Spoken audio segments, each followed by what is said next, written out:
بسم الله الرحمن الرحيم والصلاة والسلام على رسول الله وعلى آله حزب الله وأصحابه جند الله وبعد. ரியாதுல் பதீஆல 33வது பக்கம்.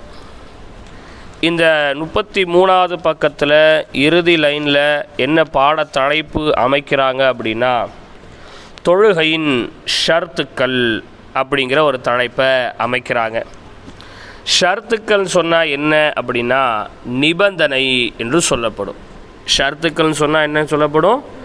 நிபந்தனை என்று சொல்லப்படும். நிபந்தனைன்னு சொன்னால் என்ன அப்படின்னா, இந்த விஷயம் இருந்தால் தான் இந்த விஷயம் நடக்கும் அப்படிங்கிற மாதிரி இருக்கக்கூடியதுக்கு தான் நிபந்தனை என்று சொல்லப்படும். பைப்பில் தண்ணி வரணுன்னா அதுக்கான நிபந்தனை என்ன? டேங்கில் தண்ணி இருக்கணும். பைப்பில் தண்ணி வரணும்னா அதுக்கு நிபந்தனை என்ன? டேங்கில் தண்ணி இருக்கணும். டேங்கில் தண்ணி இருக்கணும்னா அதுக்கு நிபந்தனை என்ன? மோட்ரு ஓடணும். அப்படிதானே? மோட்ரு ஓடணும்னா அதுக்கு நிபந்தனை என்ன? கரண்ட் இருக்கணும். அதுக்கு நிபந்தனை என்ன? கரண்ட் இருக்கணும். அப்படிதானே? அப்படிதானே? அப்போது ஒவ்வொரு காரியங்களும் நிகழ வேண்டும் என்று சொன்னால் அதற்கு ஒன்று காரணமாக இருக்கும். அந்த காரணம் இல்லாமல் ஒரு காரியம் நடக்காது. அந்த காரணம் இல்லாமல் என்ன செய்யாத ஒரு காரியம் நடக்காது. அப்படி காரணமாக இருக்கக்கூடியதற்கு தான் நிபந்தனை என்று என்ன செய்வாங்க? சொல்லுவாங்க. அப்படி காரணமாக இருக்கக்கூடியதுக்கு தான் என்னன்னு சொல்லுவாங்க? நிபந்தனைன்னு சொல்லுவாங்க. இப்போது தொழுகையை பொறுத்த மட்டும் ஒரு 4 நிபந்தனைகள் இருக்கிறது.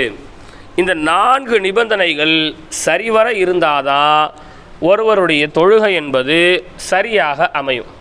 இந்த 4 நிபந்தனைகளில் ஏதாவது ஒன்று விடுபட்டு போனால் அவருடைய தொழுகை என்பது சரியான முறையில் அமையாது. அவர் தொழுகை ஏற்றுக்கொள்ளப்படாத தொழுகையாக, மறுக்கப்பட்ட தொழுகையாக மாறிவிடும். தொழுகையின் ஷர்த்துக்கள். ஷர்த்துக்கள்னு சொன்னால் நீங்கள் பிராக்கெட் பண்ணிக்கங்க, நிபந்தனைகள் என்று. தொழுகையை நிறைவேற்றுவதற்கான ஷர்த்துக்கள் 4. தொழுகையை நிறைவேற்றுவதற்கான ஷர்த்துக்கள் 4 நிபந்தனைகள் என்ன செய்கிறது? இருக்கிறது. இந்த 4 நிபந்தனையை நீங்கள் ரொம்ப கவனமாக இருக்கணும். இந்த 4 நிபந்தனைகளில் எந்த ஒன்றையும் நம்ம என்ன செய்யக்கூடாது?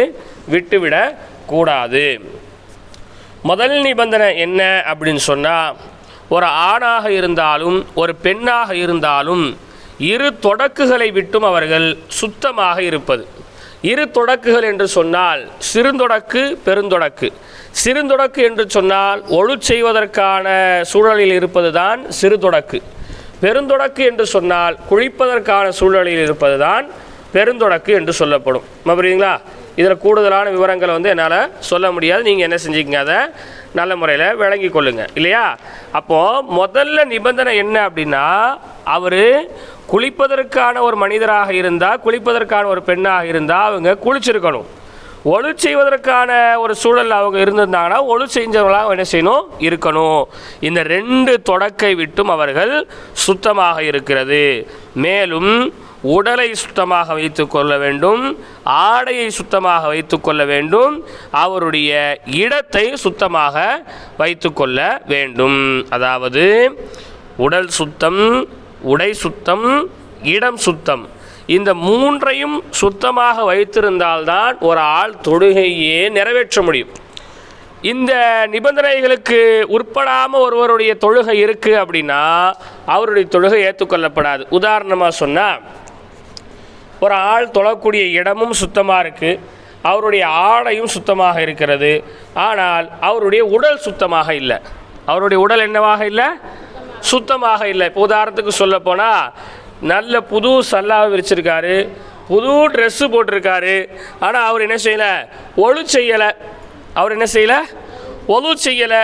அல்லது ஜும்மா தொழுகையாக இருந்தால் ஜும்மாவுக்கு வேண்டி குளிக்காமல் என்ன செஞ்சிட்டாரு? வந்துட்டார். ஜும்மாவுக்கு குளிக்கிறது சுன்னத்தை மக்கா தான்.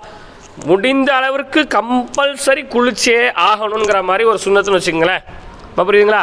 இப்போ என்னது, நான் புது ட்ரெஸ்ஸில் போட்டிருக்கேன், நல்ல அத்தரில் போட்டிருக்கிறேன், நல்ல எண்ணெய் தேய்ச்சி நான் தலை சீவி இருக்கிறேன், புது சல்லால் நின்று தொழுகிறேன், ஆனால் ஒழு செய்யாமல் தான் தொழுவேன் அப்படின்னா தொழுகை சேருமா? நம்ம சேருமா? சேராது. அப்போது இந்த நிபந்தனைகளில் ஒன்று விடுபட்டாலும் என்ன செய்யாது, தொழுகை சேராது. இன்னொரு ஆள் இருக்கார், எப்படி இருக்கார், அவருக்கு உடலும் சுத்தமாக இருக்கிறது, உடையும் சுத்தமாக இருக்கிறது, ஆனால் தொழக்கூடிய இடம் சுத்தமாக இல்லை. தொழக்கூடிய இடம் எதுவாக இல்லை, சுத்தமாக இல்லை. நல்லா குளிச்சிருக்காரு, நல்லா ஒழிச்சிருக்காரு, நல்ல ட்ரெஸ்ஸு போட்டிருக்காரு, ஆனால் அவர் தொழணும் நிற்கிற இடங்களில் அடிக்கடி நாய் நடமாட்டமாக இருந்த இடமா ஒரு இடமா இருக்குதுன்னு வச்சுக்குவோம். எது நடந்த இடமா இருக்குது, நாய் நடந்த இடமா இருக்குது. இப்போ நாய் நடந்த இடமா இருந்தால் அதை முழுமையாக செய்யணும், 7 முறை தண்ணி ஊற்றி அதை கழுவி நம்ம சுத்தம் செய்யணும். அதுக்கு மேலே மண்ணெல்லாம் போட்டு தேய்ச்சி கழுவணும், அல்லது சோப்புகளை போட்டு தேய்ச்சி கழுகணும். அல்லது அவர் நின்று தொழக்கூடிய இடம் என்ன எப்படியா இருக்குது, ஒரு கோழி எச்சமிட்டதாக, ஒரு காக்கை எச்சமிட்டதாக, அல்லது ஒரு குருவி எச்சமிட்டதாக அவர் தொழக்கூடிய இடம் இருக்குது. அப்போது அல்லது வீட்டில் சின்ன பிள்ளைங்க சிறுநீர் கழிச்ச இடமாக இருக்கிறது. புரியுதுங்களா, வீட்டில் சின்ன பிள்ளைங்க இருப்பாங்க இல்லையா, பிறந்த பிள்ளைங்க, அந்த பிறந்த பிள்ளைங்க சிறுநீர் கழிச்ச இடமா இருக்கு.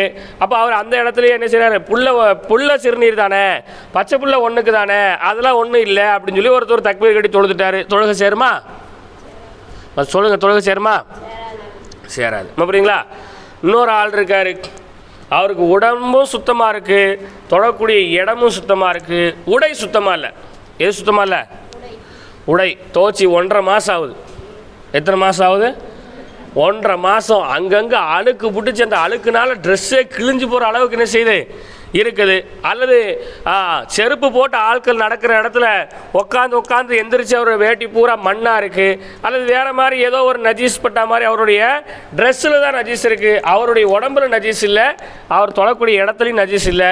இப்போ இவர் தொழுது அந்த தொழுகை ஏற்றுக்கொள்ளப்படுமா, ஏற்றுக்கொள்ளப்படுமா, ஏற்றுக்கொள்ள. அப்போ தொழக்கூடியவங்க ரொம்ப கவனமாக இருக்கணும். எதில், தன்னுடைய உடையை சுத்தமாக வைத்துக்கொள்வதிலும், தன்னுடைய உடலை சுத்தமாக வைத்துக்கொள்வதிலும், தான் தொழக்கூடிய இடத்தை சுத்தமாக வைத்துக்கொள்வதிலும் தொழக்கூடியவங்க ரொம்ப கவனமாக இருக்கணும். ஏன் சுத்தத்தை பற்றி எடுத்த உடனே முதல் ஷர்த்தை ஏன் சுத்தத்தை பற்றி சொல்கிறாங்கன்னா, அல்லாஹ் தஆலா குர்ஆனில் சொல்லும்போது இன்னல்லாஹ் யுஹிப்புத் தவ்வாபீன் வ யுஹிப்புல் முத்ததஹிரீன், அல்லாஹ் தஆலா சுத்தமாக இருக்கக்கூடிய மனிதர்களையும் அல்லாஹ்விடம் பாவ மன்னிப்பு தேடக்கூடிய மனிதர்களையும் அல்லாஹ் நேசிக்கின்றான்.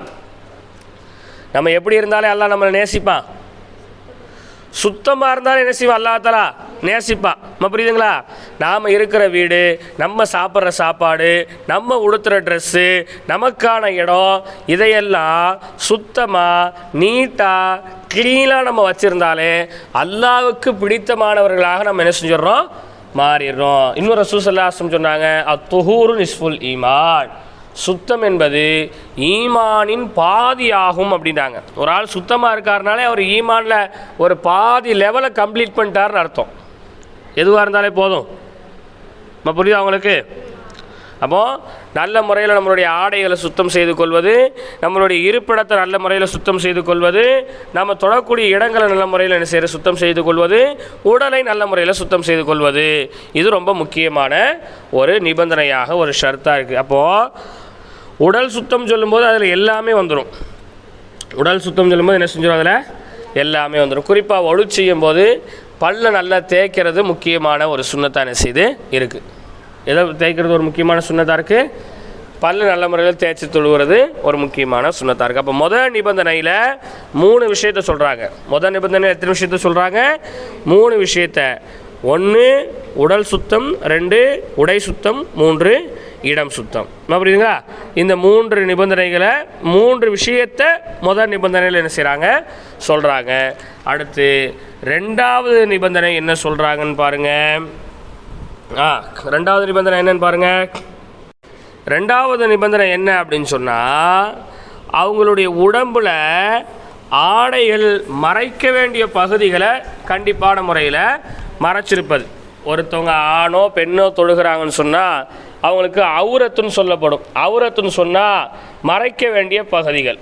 உடம்பில் இருக்கக்கூடிய சில இடங்களை கண்டிப்பான முறையில் ஆண்களாக இருந்தாலும் பெண்களாக இருந்தாலும் மறைக்கணும். இப்போ பெண்களை பொறுத்த மட்டும் உள்ளங்கை காலத்தை மட்டும் என்ன செஞ்சுக்கலாம், அவங்களுக்கு வெளியே தெரிஞ்சுக்கலாம். புரியுதுங்களா. அப்புறம் முகம், எது அவங்களுக்கு வெளியே தெரியலாம், கை, கால், முகம், இது மட்டும்தான் அவங்களுக்கு என்ன செய்யணும், தெரியணும். புரியுதுங்களா. கையின்னு சொன்னால் நீங்கள் நினைக்கிற மாதிரி முட்டுக்கை வரைக்கும் தெரியறது இல்லை. நம்மளுடைய உள்ளங்கையும் அந்த மாதிரி இருக்கு இல்லையா, அந்த கை மட்டும்தான் அவங்களுக்கு என்ன செய்யணும், தெரியணும். புரியுதுங்களா? அப்போ மற்ற எல்லாத்தையும் மறைக்கிறது அவங்களுக்கு அவுரத்து, மற்ற எல்லாத்தையும் மறைக்கிறது அவங்களுக்கு என்னது, அவுரத்தாக இருக்குது. புரியுதுங்களா? புரியுதா? எல்லாம் அப்படியான தொழுவுறீங்க? புரியல? அது சந்தேகம், அப்படிதானே தொழுவுறீங்க எல்லாரும்? இப்போ தொழும்போது என்ன செய்கிறது, வழமையாக நம்ம போட்டிருக்கிற வெளியே போகும்போது போடக்கூடிய அல்லது மதரசாவுக்கு வரப்போக்கூடாது போடக்கூடிய அந்த மாதிரியான அது என்ன சொல்கிறது, தலையில் கட்டுவாங்களா, அது என்ன சொல்கிறது, ஃபேஸ் கவர் தலையிலே கட்டுவாங்க. யாருமா அது? எனக்கே தெரியுது, உங்களுக்கு தெரியல. தலையில் கட்டுவாங்க. நீ மக்கனா ஆளு நீ மக்கனா, அந்த சால் இருக்கா இல்லையா, அது இல்லாமல் தொழுகைக்குன்னு சொல்லி தனியாக ஒரு சால் இருக்கும். அந்த சாலை போட்டு நீங்கள் தக்பீர் கட்டிட்டா உங்கள் கையை என்ன செய்யாது, மொத்தத்தில் தெரியாது. அப்படி தான் என்ன செய்யணும், தொழணும். அதை விட்டுட்டு முட்டுக்கை தெரிகிற வரைக்கும் நான் என்ன செஞ்சுருப்பேன், ஒரு நைட்டி போட்டுட்டு தொழுவேன், சும்மா ஒரு மக்கனா மாதிரி போட்டுக்குவேன் அப்படிங்கிற மாதிரி என்ன செய்ய முடியாது, தொழ முடியாது. அவங்க என்ன செய்கிறதுங்க, உள்ளங்கை, கால், முகம் என்ன செய்யலாம் அவங்களுக்கு தெரியலாம். மற்றபடி எல்லா இடங்களையும் மறைக்கிறது பெண்களுக்கு முக்கியமான அவுரத்துங்க. ஆண்களாக இருந்தால் எப்படி அவங்க தன்னுடைய மேலாடையும் தன்னுடைய கீழாடையும் கொண்டு அவங்களுடைய உடல் உறுப்புகளை என்ன செய்கிறது, மறைத்துக் கொள்வது. சொல்லப்போனால் தொப்புள்ள இருந்து முட்டங்காலுக்கு கீழே வரைக்கும் ஆண்கள் என்ன செஞ்சுருக்கணும், மறைச்சிருக்கணும். அது ஆண்களுடைய அவுரத்தாக இருக்குது. எப்படி இருந்தாலும் அந்த துணியை போட்டு அதை மறைக்க வேண்டிய பகுதியை மறைச்சி தான் ஆகணும்.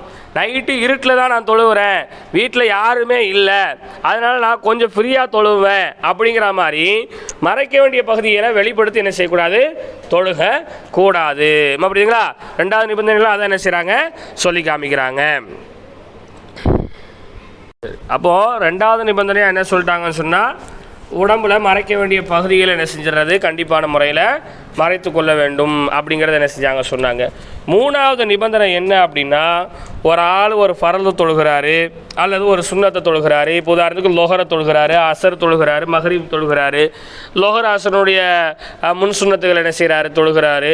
இப்படி ஒருவர் தொழுகணுன்ட்டு முடிவு பண்ணிட்டாருன்னு சொன்னால் அந்த தொழுகைக்கான நேரம் வந்துருச்சுங்கிறத அவர் தெரிஞ்சிருக்கணும். தொழுகைக்கான நேரம் என்ன செஞ்சிருச்சுன்னு தெரிஞ்சிருக்கணும், வந்துருச்சுன்னு தெரிஞ்சிருக்கணும். இப்போ உதாரணத்துக்கு ஒரு ஆள் வெளியூர் பயணத்தில் இருக்கார், கையில் செல்ஃபோனும் இல்லை, வாட்சும் இல்லை, பக்கத்தில் கேட்க ஆளும் இல்லை. அப்போ அவர் என்ன செய்கிறாரு, அந்த நேரம் வந்திருக்கா வரலையா அப்படிங்கிறத தெரியாமலேயே தக்பீர் கட்டி தொழுதுட்டாரு அப்படின்னா அவருடைய தொழுகை ஏற்றுக்கொள்ளப்படாது. அவருடைய தொழுகை என்ன செய்யப்படாது, ஏற்றுக்கொள்ளப்படாது. அப்போ வாட்சும் இல்லை, செல்ஃபோனும் இல்லை, பக்கத்தில் ஆளும் இல்லை, வீடும் இல்லைன்னா எப்படி இப்போ லொஹருடைய நேரத்தை அறிஞ்சு கொள்வது? எப்படி அறியணும் லொஹருடைய நேரத்தை?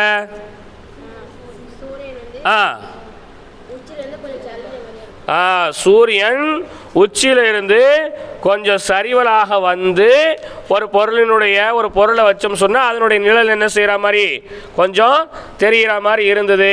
அந்த ஒரு பொருளினுடைய அந்த நிழல் படுது, பூமியில் படுதுன்னு சொன்னால் அப்போ லொஹருடைய நேரம். ஒரு குச்சை எடுத்து அவர் நட்டி வச்சு பார்க்கணும். என்ன செய்யணும், ஒரு குச்சை வச்சு நட்டி வச்சு பார்க்கணும். ரைட்டு. அப்போ சூரியனை பார்க்காரு, சூரியனை கண்ணு கொண்டு பார்க்கவும் முடியல, வெயில் கடுமையாக இருக்குது. அப்போ என்ன செய்வார் அவர், ஒரு குச்சை தான் என்ன செய்யணும், வைக்கணும். புரியுதா? ஒரு குச்சை வச்சு பார்த்து தொழுகைக்கான நேரம் வந்துருச்சா அப்படிங்கிறத தெரிஞ்சுக்கணும். அதாவது ஃபர்லு தொழுகையினுடைய சுன்னத்துகளை தொழுகிறதாக இருந்தாலும் கூட அவர் அதற்கான நேரம் வந்திருக்கா அப்படிங்கிறத என்ன செஞ்சே ஆகணும், கண்டிப்பான முறையில் அறிந்து கொண்டே ஆகணும். நேரம் வர்றதே தெரியல, அவர் பாட்டுக்கு தொழுதுகிட்டே இருக்காரு வைக்காரு அப்படின்னு சொன்னால் அவருடைய தொழுகை ஏற்றுக்கொள்ளவே படாதுங்க. நேரம் வராமல் எந்த ஒரு காரியத்தையும் செய்யவே கூடாது. புரியுதா உங்களுக்கு?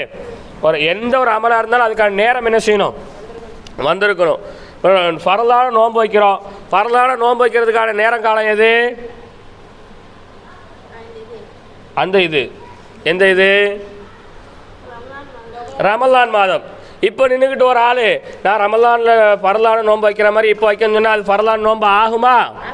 ஆகாது. ஹஜ்ஜி செய்யணும்னா எந்த மாதத்தில் ஹஜ்ஜி செய்யணும்? ஹஜ்ஜுடைய மாதம். ஹஜ்ஜுடைய மாதம் எது? 7வது மாதம். 7வது மாதம் எது? ஜூலை மாதம். ஜூலை மாதம் எது? அரபியில் என்ன மாதம்? ஜூலை மாதமா? துல் ஹஜ்ஜி. எந்த மாதம்? துல் ஹஜ்ஜி. ஒரு ஆள் இப்போ நான் போய் ஹஜ்ஜி செய்கிறேன் அப்படின்னு சொல்லி போனால் அதுக்கு பேர் ஹஜ்ஜா இல்லை, என்னது அதுக்கு பேர்? உம்ரா. அதுக்கு பேர் என்னது? உம்ரா. என்ன புரியுதுங்களா உங்களுக்கு? ஆமாம், ஹஜ்ஜினுடைய மாதம் இல்லாமல் ஒரு ஆள் வேறு காபத்துல்லாக்கு போகிறாங்களா இல்லையா, அதுக்கு பேர் என்னது? உம்ரா போகிறது. அதுக்கு பேர் என்னது? உம்ரா. அதே செயல் தான், அதே இடத்துக்கு தான் போகிறோம். ஹஜ்ஜில் என்னெல்லாம் செய்கிறோமோ அதே தான் செய்கிறோம். ஆனால் பேர் வந்து உம்ரா. பேர் வந்து என்னது? உம்ரா. காரணம் என்னென்னா ஹஜ்ஜினுடைய டயத்தில் மட்டும்தான் ஹஜ்ஜி. இப்போ தானே சொல்லிக்கிட்டு இருக்கேன், எல்லாம் ஒரே தான், பேர் தான் வேறேங்கிறேன். ஏன் பேர் வேறு அப்படின்னா மாதம் வேறுபடுறதுனால பேர் வேறு. அந்த மாதம் குறிப்பிட்ட அல்லாஹ் கடமையாக்கிற அந்த மாதத்தில் போய் செஞ்சால் அதுக்கு பேர் ஹஜ்ஜி. அல்லாஹ் குறிப்பிடாத அந்த மாதத்தில் போய் செஞ்சோம்னு சொன்னால் அதுக்கு பேர் உம்ரா. அதுக்கு பேர் என்னது? உம்ரா. புரியுதுங்களா? ஹஜ்ஜுக்கான நன்மை வேறு, உம்ராவுக்கான நன்மை வேறு. அப்போ பாருங்கள், அப்போ எந்த ஒரு அமலாக இருக்கட்டும் நேரம் வந்திருக்கணும்.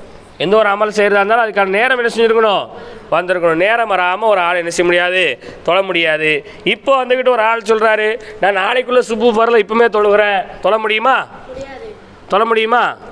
முடியவே முடியாது. எப்போ இன்னும் நாளைக்கு நேரமே என்ன செய்யலை, வரலை. நேரம் வந்தால் தான் என்ன செய்யணுங்க? வரணும். அப்போ நேரத்தை அவர் அறிந்திருக்கணும். நேரத்தை அறியாமல் என்ன செஞ்சிடக்கூடாது? தொழுது விட கூடாது. ஆனால் காரணமுள்ள தொழுகைகளுக்கு அந்த காரணத்தை உறுதியாக பெற்றிருக்க வேண்டும். கிரகண தொழுகை அப்படின்னா உதாரணம்னு அர்த்தம். புரியுதுங்களா? உதாரணமாக கிரகண தொழுகை. இப்போ வேற ஒரு காரணத்துக்காக தொழுகிறாங்க, பரலான தொழுகை இல்லை, வேற ஒரு காரணத்துக்காக என்ன செய்கிறாங்க? தொழுகிறாங்க. உதாரணத்துக்கு மழை தொழுகை. உதாரணத்துக்கு என்ன சொல்கிறாங்க? மழை தொழுகை. கிரகண தொழுகைன்னு சொல்கிறாங்க. கிரகண தொழுகைன்னு சொன்னால் அந்த சூரியன் வந்து முழுமையாக என்ன செய்கிறது? மறைஞ்சு அதுக்கப்புறமா அது கிரகணம் பிடிச்சி அதுக்கப்புறம் என்ன செய்கிறது? வெளியே வர்றது. அப்படி ரசூல் ஸல்லல்லாஹு அலைஹி வஸல்லம் அப்படி சூரியன் மறையும் போதெல்லாம் என்ன செய்கிறாங்க? தொழுகையை நிலைநாட்டிருக்காங்க. இப்போ கிரகணம் பிடிக்க போது அப்படின்னு சொல்லி செய்தியில் என்ன செய்கிறாங்க? சொல்கிறாங்க, 50 வருடத்திற்கு ஒரு முறை வரக்கூடிய சூரிய கிரகணம் என்று நாளைய தினம் வர இருக்கிறது அப்படின்னு சொல்கிறாங்கன்னு வச்சுக்குவோம். நான் புரியுதா உங்களுக்கு? ஒரு 30 வருஷத்துக்கு ஒருக்க, 20 வருஷத்துக்கு ஒருக்க, 22 வருஷத்துக்கு ஒருக்க தான் சூரியனாக இருக்கட்டும் சந்திரனமாக இருக்கணும் அது கிரகணம் பிடிக்கும்பாங்க. புரியுதுங்களா? அப்படி வந்து செய்தியில் என்ன செய்கிறாங்க? சொல்கிறாங்க. அப்போ கிரகணம் வந்து எந்த டயத்தில் வந்து அது பிடிக்குதோ அந்த டயத்தில் தான் அந்த செய்யணும், தொழணும். புரியுதுங்களா? கிரகணம் பிடிக்க போன்னு சொல்லிட்டாங்கன்னா காலைல 7 மணிக்கு தொழுதுடக்கூடாது. காலைல 7 மணிக்கு என்ன செஞ்சிடக்கூடாது? தொழுதுடக்கூடாது. அப்போ எந்த காரணத்துக்காக தொழுகிறோமோ அந்த காரணத்தை உறுதியாக என்ன செஞ்சுருக்கணும்? பெற்றுக்கொள்ளணும். அதாவது கரெக்டாக கிரகணம் இப்போ தாங்க பிடிக்குது, ஓகே எல்லாருக்கும் கிரகண தொழுகைக்கு தயாராகுங்க, எல்லாம் கிரகண தொழுகையை நிறைவேற்றுங்கன்னு சொல்லி என்ன செய்யறதுங்க? தொழுகையை நிறைவேற்றுறது. புரியுதுங்களா? புரியுதா உங்களுக்கு?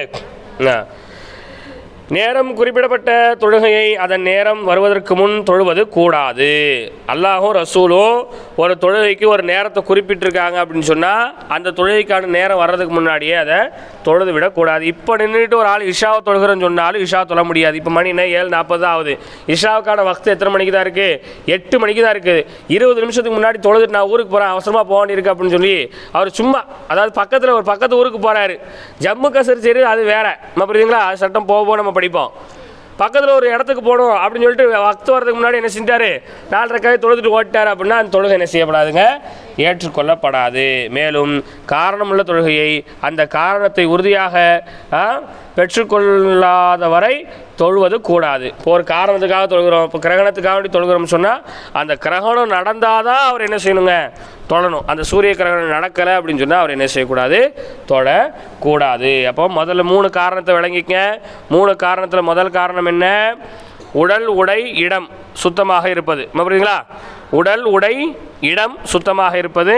2வது, ஆண்களும் பெண்களும் தொழுகையில் மறைக்க வேண்டிய உடல் உறுப்புகளை மறைத்துக் கொள்வது.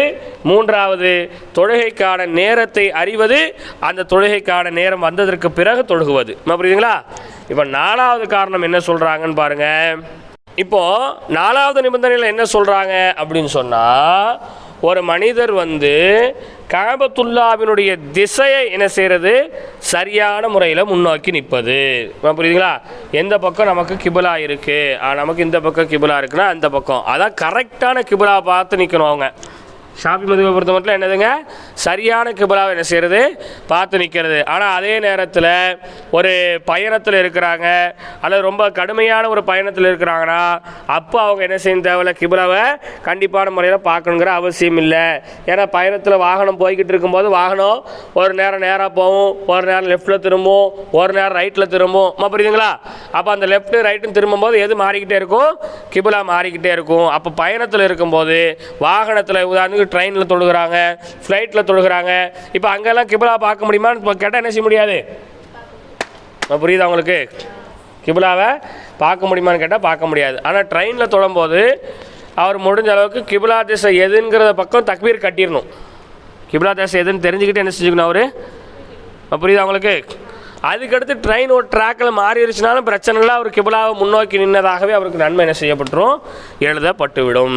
4 நிபந்தனைகள் ஒரு தொழுகையாளி தெரிஞ்சு கொள்ள வேண்டிய 4 நிபந்தனைகளில் முதல் நிபந்தனை சுத்தம், 2வது நிபந்தனை அவுரத்துகளை மறைப்பது, 3வது நிபந்தனை நேரங்களை அறிந்திருப்பது, 4வது நிபந்தனை கிபிலாவை முன்னோக்கி இருப்பது. புரியுதா? இந்த 4 தெரியாமல் ஒரு ஆள் தொழுகிறாருன்னா அவர் தொழுகை ஏற்றுக்கப்படாது. இந்த 4 தெரியாமல் ஒரு ஆள் என்ன செய்கிறார், தொழுதா அவருடைய தொழுகை என்ன செய்து கொள்ளப்படாது, ஏற்றுக்கொள்ளப்படாது. அப்போ இந்த 4 நிபந்தனைகளை நாம் என்ன செய்கிறதுங்க, சரியான முறையில் தெரிந்து வைத்து கொள்வது. அப்போது அதுக்கடுத்து தொழுகையினுடைய உள்பருந்துகள் வெளிப்பருந்துகள் என்று சொல்லி ஃபர்லுகளை தனித்தனியாக என்ன செஞ்சுருவாங்க, பிரிச்சுருவாங்க. ஃபர்லுன்னு சொன்னால் தொழுகையில் கண்டிப்பாக அவைகளை எல்லாத்தையும் செய்தே ஆகணும். அதை நம்ம செய்யாமல் விட்டோம் சொன்னால் தொழுகையே ஏற்றுக்கொள்ளப்படாது. ஏற்றுக்கொள்ளப்படாமல் போனது மாத்திரமல்லாமல் அந்த ஃபர்லை விட்டதற்கான தண்டனையும் கிடைக்கும். ஃபர்லை விட்டால் என்ன கிடைக்கும், தண்டனையும் கிடைக்கும். அப்போ இன்ஷா அல்லாஹ் இந்த நிபந்தனைகளை எல்லாத்தையும் நீங்கள் இந்த புக்கில் இருக்கிறதோடு நிப்பாட்டி கொள்ளாமல் உங்கள் நோட்டுகளில் சுருக்கமாக நீங்கள் என்ன செய்யுங்க, எழுதி வைங்க. புரியுங்களா? தொழுகையை பற்றிய பாடம்னு ஆரம்பிக்கிற அந்த பாடத்தில் 5 வக்து தொழுகை, அதில் ஒவ்வொரு வக்தனுடைய தொழுகையினுடைய அந்த நேரத்தை என்ன செய்யுங்க, உங்களுக்கு புரிஞ்ச மாதிரி சுருக்கமாக எழுதி வைங்க. அதே மாதிரி என்ன செய்யுங்க, தொழுகையினுடைய நிபந்தனைகளை கொஞ்சம் சுருக்கமாக எழுதி வைங்க. இன்ஷா அல்லாஹ் நாளைக்கு தொழுகையினுடைய ஃபர்லுங்கிறது என்ன அப்படிங்கிறத படிப்போம் இன்ஷா அல்லாஹ்.